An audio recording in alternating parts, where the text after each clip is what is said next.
building. I will execute Your commander-in-chief. Oh, my God. We have contact from inside the White House. Identify yourself. 309er. Jesus, Banning?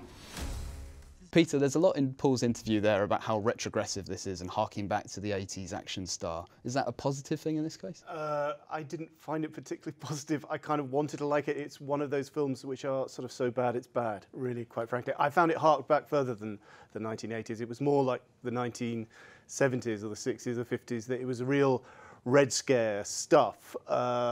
Carried off with this eerie lack of humour or self-awareness. It looked like a spoof. It looked like a kind of Jerry Zucker spoof, but with no gags. And some curious stuff, the traditional North Korean bad guys, which is fine. I mean, they have, I think, more by luck than by judgment, hit upon a highly topical bad guy.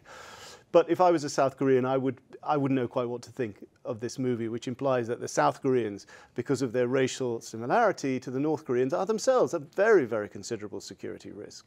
So I didn't quite know what to make of it, really. Catherine, it is something of an American propaganda piece in that you have lots of cutaways to shots of past presidents on the walls and a key scene in which one of the North Korean baddies is dispatched with a bust of Abraham Lincoln. So, you know, go Team America with this one, right?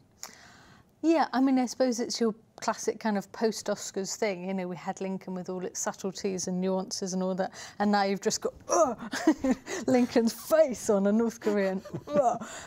So, you know, that's what he would have wanted. It's basically the message of Lincoln, like that.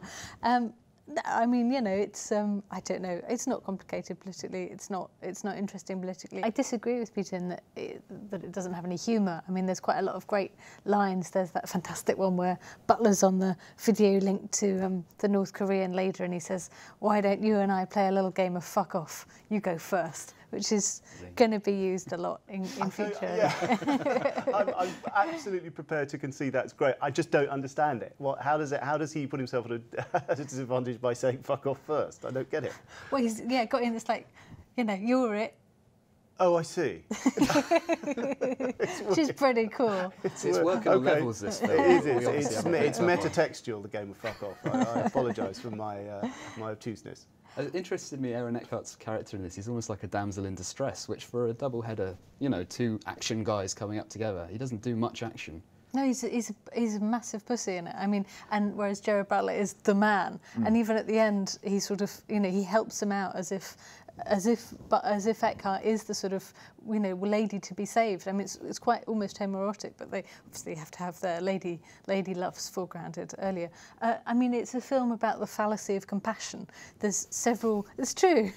There's several points at which, you know, they have to make a decision about whether or not to spare somebody's life, one person's life who's in pain in front of them, or put the greater good, first. And they make the wrong decision twice. Eckhart makes the wrong decision, and Morgan Freeman's bizarre Speaker of the House also makes the wrong decision. So it's a film about manning up in a very kind of aggressive way, and you know, and dealing with pain and just not being a pussy. Sir, there's been an intrusion. Let's go, move. Get out of the way!